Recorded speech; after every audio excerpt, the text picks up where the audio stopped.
So we have discussed some theoretical part on IAQ. These are the IAQ components that we have. Okay, we discussed the agenda. Under agenda, there are many things that I'll try to relate now. So we discussed about the certifications, policies, and reporting part, right? That we will be covering in this. Right. That comes under the compliance manager module. Okay. Next thing we discuss about the access request part, provisioning part, and the password management part. Resetting the password, setting the complexity level, doing the provisioning from IAQ to any target system, raising the access request of roles or entitlement. So that all comes under the lifecycle manager module. Got it. Okay. Next is we have various things related to roles. We have various things related to workflows, risk, analytics, identities, its warehouse. So everything will be covered under this unified governance platform. Okay. So this is also the, you can say, one of the important part, because if you will be having all the users like 100K users in IAQ, everything if you want to check all the users at one place, you will go to the identity warehouse of IAQ and you can check those users from there. So these are the modules. Apart from this, there are some integration modules. That means you can integrate some third-party tools, some ITSM tools like ServiceNow. There are some Remedy ITSM. There is a Maximo. So these are the ticketing tools. You can also integrate with identity. Okay. So there is if there is a requirement from client, we can integrate those as well.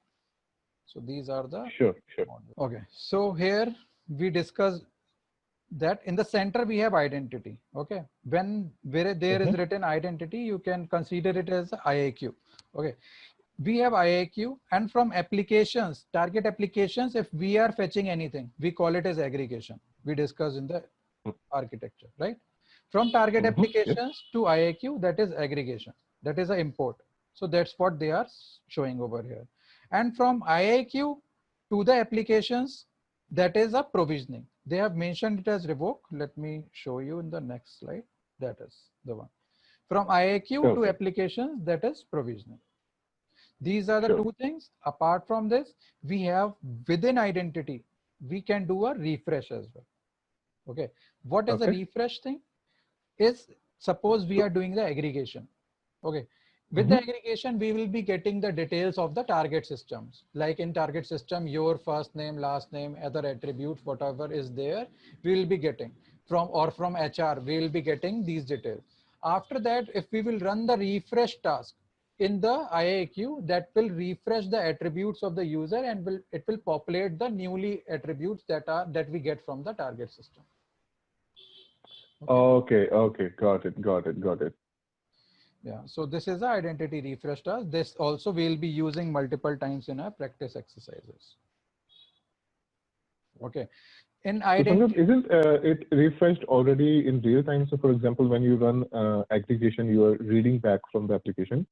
So so aggregation basically means that you fetch the new value of the user from the application. So shouldn't it refresh it automatically? So what you are basically saying is once aggregation runs, SailPoint will have new data, but you need to refresh the user identity to get that data displayed. Once the aggregation runs, we will be getting the data from the target application that will be stored in the identities XML from the debug, right?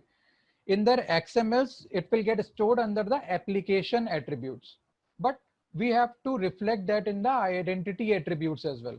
There are application attributes and there are identity attributes. But after aggregation, that will get stored in the XML in the application attribute. And if we want to populate that data into the identity attributes as well, we have to refresh this identity. Got it. Yeah. This is very important thing. And when we create any identity in IAQ, there are few things that we can check under the identities account. That is identity attributes, application accounts, entitlements or roles, policy violations, and risk associated with the user. So the next slide, or probably in one of the slides, we will see what are how identity cube looks like. I'll show you that as well. Sure. So in IIQ, we have various objects. As I told you, you must be aware about roles. You are aware about tasks, certifications. We have applications, entitlements, policies, risk. Okay.